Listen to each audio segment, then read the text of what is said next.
श्री सूत जी महाराज व्यास मंच पर विराजमान हैं। 88,000 सोनक ऋषि आज 6 प्रश्न करते हैं। 1 नहीं, 2 नहीं, 3 नहीं, 6। किम श्रेय शास्त्र सारः का स्वय अवतार प्रयोजनम् किम कर्म के अवतारस्य धर्मः कम शरणं गतः। ये 6 प्रश्न, यदि इन 6 प्रश्नों का उत्तर हम सभी ने श्रवण कर लिया तो समझ लो श्रीमद् भागवत कथा को कहीं अधिक मात्रा में समझ लिया है। सबसे पहला प्रश्न किया है कि मनुष्य के लिए मुख्य श्रेय का साधन क्या है। मुख्य श्रेय का साधन, क्योंकि मनुष्य के आगे कई साधन जिंदगी में आते हैं। कई बार मनुष्य को सोचना पड़ जाता है कि मेरा लक्ष्य क्या है, मेरा कल्याण कैसे होगा। बहुत लोग कहते हैं, बोले भैया हम मंदिर देवालों के चक्कर में नहीं पड़ते, हमारे घर में तो स्वयं देवी देवता के रूप में माता पिता विराजमान हैं, हम तो उन्हीं की सेवा कर लेते हैं और हमें विश्वास है कि ठाकुर जी हमारा अवश्य कल्याण करेगा।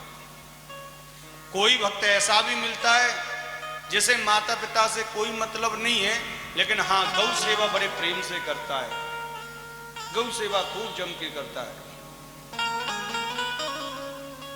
वो कहता है कि भैया हमें माता पिता की सेवा करने की या कोई मंदिर देवालय जाने की आवश्यकता नहीं है, हम तो केवल गौ सेवा कर लेते हैं, उसी से हमारा कल्याण हो जाएगा। तो सबने अपने अपने कल्याण का मार्ग ढूंढ रखा है। कोई केवल माला झोली लेके भजन करता रहता है, कोई कहता है कि मैं विवाह नहीं करूंगा, केवल संतत्व धारण करूंगा तो वैसे ही कल्याण हो जाएगा। तो ये असमंजस का एक प्रश्न है कि आखिर में सही क्या है, सही क्या है, कृष्ण प्राप्ति का सबसे बड़ा साधन क्या है, मनुष्य के कल्याण का सबसे बड़ा साधन क्या है। तो भैया पुराण तो केवल इतना कहता है, सवै पुंसाम परो धर्मो यतो भक्तिरधो क्षजे अहेतुक्या प्रतिहता ययात्मा संप्रसीदति। सवै पुंसाम परो धर्मो, सभी धर्मों का केवल एक धर्म है, अहितुक्या प्रतिहता ययात्मा संप्रसीदति। बोले भैया एक ही धर्म है, केवल कृष्ण के चरणों में प्रीति हो जाए। ये सब साधन अवश्य हो सकते हैं, परंतु ध्यान रखना साध्य केवल श्री राम हैं, साध्य केवल श्री कृष्ण हैं। साधन ये अवश्य हो सकते हैं कि आप माता पिता की सेवा करो, ये साधन हो सकते हैं कि आप गौ सेवा करो, ये साधन हो सकता है कि आप भगवान के विग्रह की पूजा करो, उनको सजाओ, उनको निलाओ, ये साधन है। लेकिन साध्य केवल वो ईश्वर तत्व ही है जिसके चरणों में प्रीति होना बहुत आवश्यक है। मुख्य श्रेय का साधन, कल्याण का मार्ग है कि आप अपने इष्ट को कभी ना भूलें, कभी तुलनात्मक अध्ययन ना करें।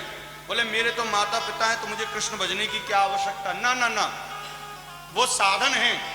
जैसे साधारण भाषा में कहें तो मान देना, सम्मान।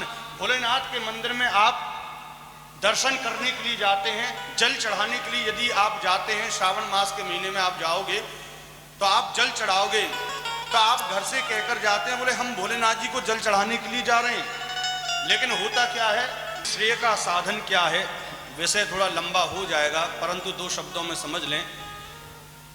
यदि हम भोलेनाथ जी के चरणों में जल चढ़ाने के लिए जाते हैं तो वहां पर गणेश जी भी विराजमान होते हैं, कार्तिकेय भी विराजमान होते हैं, और हनुमान जी भी विराजमान होते हैं, नंदी बाबा भी विराजमान होते हैं, लेकिन घर से आप क्या कहकर जाते हैं, या घर से आप क्या भाव लेकर जाते हैं, या किसी से बोल के जाओ क्या कह गए, बोले शिव मंदिर में जा रहे हैं हम जल चढ़ाने के लिए, लेकिन जैसे ही वहां पहुंचते हो तो सबसे पहले आप जल का लोटा शिव जी को नहीं चढ़ाते, किसको चढ़ाते हो, गणेश जी को, गणेश जी को चढ़ा देते हैं। क्यों चढ़ा देते हैं, ये बस समझ लिया ना तो मुक्ति का साधन समझ में आ जाएगा, श्रेय का साधन समझ में आ जाएगा।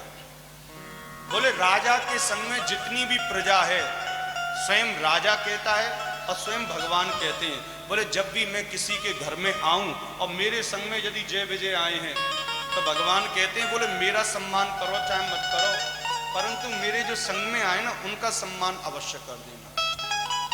श्रेय का साधन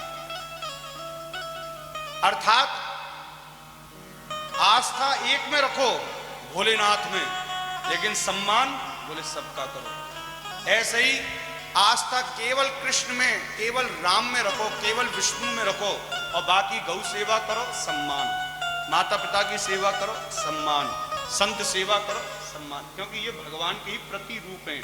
और एक दृष्टि से देखा जाए तो भगवान भी यही कहना चाहते हैं, बोले इनकी सेवा कर ली तो जो समझ ले मेरी सेवा हो गई, लेकिन ये भगवान कह रहे हैं, इसका मतलब ये नहीं है कि आप भगवान को इस चीज से अलग कर दो, इसका मतलब ये कि भगवान कह रहे हैं, इसका मतलब ये कि ये उनका बड़प्पन है, ये उनकी महानता है कि वो अपनी सेवा ना करा के अपने शिष्यों की, अपने भक्तों की सेवा कराते हैं। स्वयं भगवान कहते हैं मैं भक्तन को दास, लेकिन इसका मतलब ये थोड़ी ना कि महाराज भगवान भक्तों के चरणों में बैठे रहेंगे, ना ना, ये महानता है, ये महानता सज्जनता है। मैं भक्तन को दास, भगत मेरे मुकुट मणि, मेरे जो भक्त हैं मैं उनको हृदय में रखता हूँ, अपने शीश पे धारण करता हूँ।